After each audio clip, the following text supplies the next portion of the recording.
குருக்ஷேத்திர போருக்கு முன் பாண்டவர்கள் 12 ஆண்டுகள் வனவாசமும் ஒரு ஆண்டு மறைந்து அஞ்ஞாத வாசம் வாழ வேண்டும் என்ற நிபந்தனை இருந்தது. அந்த ஒரு ஆண்டில் அவர்கள் தங்களை யாரும் அடையாளம் காணாதபடி வாழ வேண்டியது அவசியமாக இருந்தது. அந்த மறைவாழ்விற்காக அவர்கள் தேர்ந்தெடுத்த இடம் மத்ஸ்ய நாடு.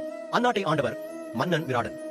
முதலில் தர்மத்தின் உருவமாக விளங்கும் யுதிஷ்டிரன் கங்கன் என்ற பெயரில் அரசவையில் பகடை விளையாடும் ஆலோசகராக சேர்ந்தார்.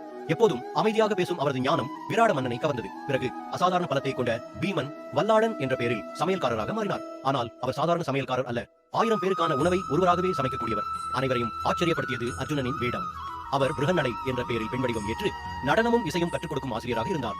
ராஜகுமாரிகளுக்கு பாடம் எடுத்தார். யாரும் அவர் அந்த வில்லின் வல்லவன் என்பதை அறியவில்லை. அழகும் நாகரிகமும் கொண்ட நகுலன் தாம கிரந்தி என்ற பெயரில் குதிரைகளை பராமரிக்கும் பணியில் சேர்ந்தார். அறிவில் சிறந்த சகாதேவன் தந்திரிபாலன் என்ற பெயரில் மாடுகளை பராமரிக்கும் பணியில் இருந்தார். கால்நடை பராமரிப்பில் அவரின் அறிவு அனைவரையும் ஆச்சரியப்படுத்தியது. அவர்களுடன் இருந்த திரௌபதி சைரந்திரி என்ற பெயரில் ராணி சுதேஷனின் பணிப்பெண்ணாக இருந்தார்.